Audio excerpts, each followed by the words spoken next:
एक नई integrated all arms brigade group को खड़ा किया गया है। तो अब समय आ गया रुद्र ब्रिगेड के साथ कोल्ड स्टार्ट डॉक्ट्रिन को कोल्ड स्ट्राइक डॉक्ट्रिन में तब्दील करने, एकदम हर समय रेडी, इस इलाके में मौजूद, अपने दिए हुए टास्क को कारगर तरीके से सक्षम और प्रभावशाली इफेक्ट दुश्मन पर करने के लिए। भारतीय सेना के एक जनरल ने कल बड़े फख्र से इस बात का ऐलान किया कि भारत ने अब अपना मिलिट्री डॉक्ट्राइन तब्दील कर लिया।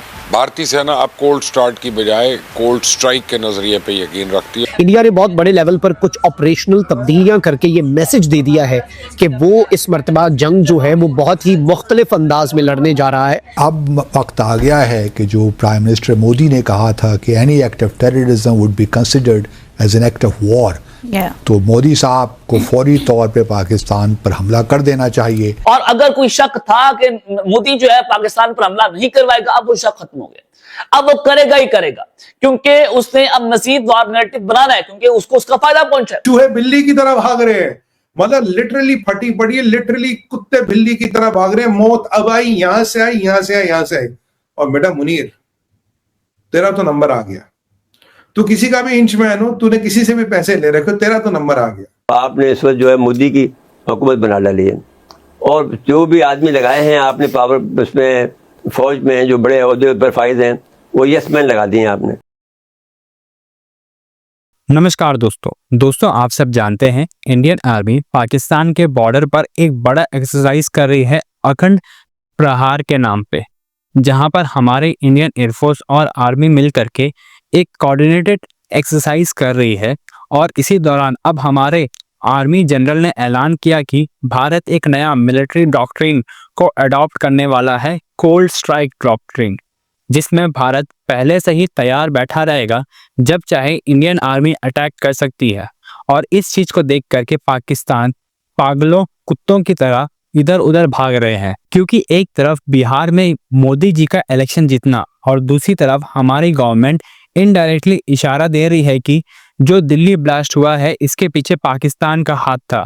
और जैसे ही ऑफिशियली ये बात सामने आती है कि इसके पीछे पाकिस्तान का ही हाथ था, तो दूसरे मिनट में ही इंडियन आर्मी और इंडियन एयरफोर्स अटैक करना शुरू कर देगी पाकिस्तान पर। इसी से डर के अब पाकिस्तानी मीडिया चीख रहा है और चिल्ला रहा है। भारत का एक जनरल है, उसने आज एक स्टेटमेंट दी है और उसने कहा है कि भाई हमारी रुद्रा ब्रिगेड जो है, अब इंडिया कोल्ड स्टार्ट का डॉक्ट्रिन जो है उसे कोल्ड स्ट्राइक के डॉक्ट्रिन में बदल रहा है।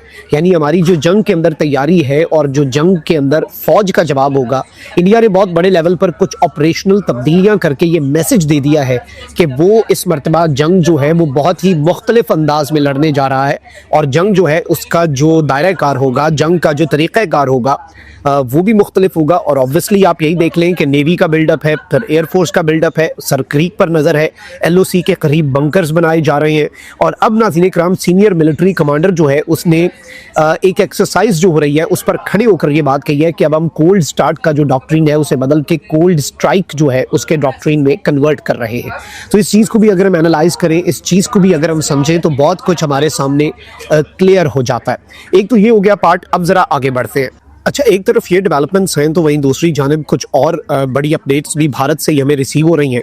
और आपको मालूम है नाज़रीन इकराम कि इससे पहले नई दिल्ली जो है भारत का दारुल हुकूमत, उसके एयरपोर्ट्स के ऊपर GPS जैमिंग और GPS जो स्पूफिंग है उसके कुछ इंसिडेंट्स पेश आते हैं। और ये जो GPS जैमिंग और GPS स्पूफिंग के इंसिडेंट्स हैं, इसकी वजह से इनकी दर्जनों के हिसाब से फ़्लाइट्स जो है वो डिले होती है। और अब भारत जो है उसने बाज़ाब्ता तौर पर मुंबई के ऊपर भी एक नोटम जारी कर दिया है और एक वार्निंग जारी की है कि एयरक्राफ्ट जो है GPS इंटरफेरेंस और सिग्नल्स का जो लॉस है वो रिपोर्ट किया जा रहा है। और इस वक्त मुंबई के करीब जो सिमिलर ऑब्जर्वेशंस देखी गई इससे पहले, यानी इस वक्त कुछ ना कुछ अंदर खाते ऐसा हो रहा है, कुछ ऐसी इलेक्ट्रॉनिक वॉरफेयर की टैक्टिक्स जो है उन्हें एक्सरसाइज किया जा रहा है, जिसकी बुनियाद पे हम ये बात कर सकते हैं कि वहाँ पर GPS के सिग्नल्स जो है वो भी इम्पैक्ट हो रहे हैं। यानी सिविलियन एयरक्राफ्ट जो है, सिविलियन फ्लाइट्स जो है उन पर भी उसका असर पड़ रहा है। एयर ट्रैफिक रूट्स और GPS के सिग्नल्स जो है उन्हें स्पूफ किया जा रहा है। पाकिस्तान के मीडिया को मैं देख रहा था, चूहे बिल्ली की तरह भाग रहे हैं, मतलब लिटरली फटी पड़ी है, लिटरली कुत्ते बिल्ली की तरह भाग रहे हैं। मौत अब आई, यहां से आई, यहां से आई, यहां से आई। और बेटा मुनीर, तेरा तो नंबर आ गया। तू किसी का भी इंचमैन हो, तूने किसी से भी पैसे ले रखे हो, तेरा तो नंबर आ गया। तू मरियम बंकर में छुप, तू किसी भी बंकर में जा। मैं आपको कह रहा हूं, आज एक और हिंट दे रहा हूं आपको। कुछ लोग का इंटरप्रिटेशन है कि इसमें पाकिस्तान का नाम नहीं था, ऐसा कुछ लोग कहते हैं। है कुछ बुद्धिजीवी हमारे हैं भाई, अभिव्यक्ति की आजादी है।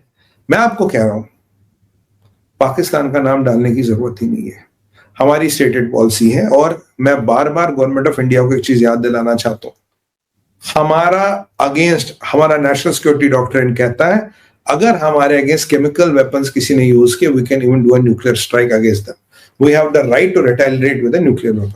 आप जानते हो आईसिस खुरासान ने केमिकल वेपन राइजिन का यूज करना चाहा हमारे अगेंस्ट, और खुरासान और लश्कर तैयबा का टाई अप कराया था मुल्ला मुनीर ने, कराया था नहीं कराया था ये भी आप जानते हैं। लश्कर तैयबा और खुरासान, ये वो कौन सी जगह नाम मेरी बोल रही है पाकिस्तान में जहां इनके कैंप में लगे, नेम स्लिप मैंने, और पूरा आईएसआई के कंट्रोल में है ये। सराइकी है, कहाँ है वो सराइकी बेल्ट, नहीं कहा, I am skipping the name, I can this just skip my mind. वहां इनके कैंप चल रहे, आईएसआई चला रहा है, आईएसआई इनको खाद पानी दे रहा। अफगानियों ने भी कहा है कि खुरासान को पूरा सपोर्ट, अफगानिस्तान ने कहा कि खुरासान को पूरा सपोर्ट आईएसआई दे रहा, पाकिस्तान दे रहा है। अब हम नहीं कह रहा, मैं नहीं कह रहा, ये आपके मुसलमान बिरादरीन अफगानी भी कह रहे कि तुम खुरासान को सपोर्ट दे रहे हो। वही खुरासान तुम्हारे कहने पे हमारे अगेंस्ट केमिकल अटैक कर रहा था, और as per our nuclear strategy document we have every option open. और ये मैं उन पाकिस्तान के आईएसपीआर के पिल्लों को कहना चाहता हूं, सुनो मेरी बात। तुम्हें जो टीवी पे ये मोहतरमा को भेजते हो ना कहने के लिए नहीं नहीं नहीं नहीं न्यूक्लियर वेपन यूज करने की चीज नहीं है, make 32 take it easy, Punjabi में इसका ट्रांसलेट कर देना, मेक 32 टेक इट इजी, इसका पंजाबी में ट्रांसलेट करना, समझ आ जाएगा क्या है, ठीक है। इंग्लिश में बोल रहा हूं बड़ा सभ्यता से, पंजाबी में ट्रांसलेट करोगे ना तो समझ आना क्या है। हमारे पास हर विकल्प खुला है, और तुम्हारे मुल्ला मुनीर को बोलो तेरे पास तो कहता पानी रोक दे, न्यूक्लियर बम चलाऊंगा, तेरे बाप अमेरिका ने एक्सेस का कंट्रोल दिया तो न्यूक्लियर बम का, न्यूक्लियर बम चलाएगा। अबे 2 टके के जहादी, तू क्या करेगा? अबे अब भी निकल जा पाकिस्तान से।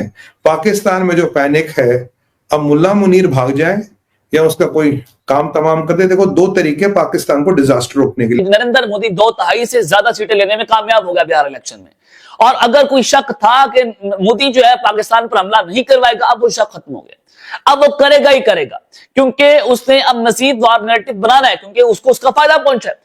अब वो इस तरह के फॉल्स फ्लैग ऑपरेशन करके अपने लोगों को मारकर और उसकी जिम्मेदारी कुछ टेरर ग्रुप्स के ऊपर डालकर पाकिस्तान पर स्ट्राइक करने की तैयारी हो रही है। तो मैंने आपके सामने सारा मुकदमा इंडियन मीडिया के सामने रखकर एक्सपोज कर दिया कि भारतीय मीडिया खुद कह रहा है कि ये गाड़ी के जरिए एक ब्लास्ट जो है वो किया गया है, और सिक्योरिटी फोर्सेस ने वहां पर स्लीपर डॉग्स जो है वहां पर पहुंचा दिया नौगाम पुलिस स्टेशन में, ताकि ब्लास्ट साइट जो है उसको इंस्पेक्ट किया जाए, जो वहां पर सूरत हाल बनी हुई है। तो ये टेरर एंगल है जो इंडियन मीडिया बता रहा है कि ये टेरर अटैक हुआ है, उसके बाद अमोनियम नाइट्रेट जो है वो फटा है।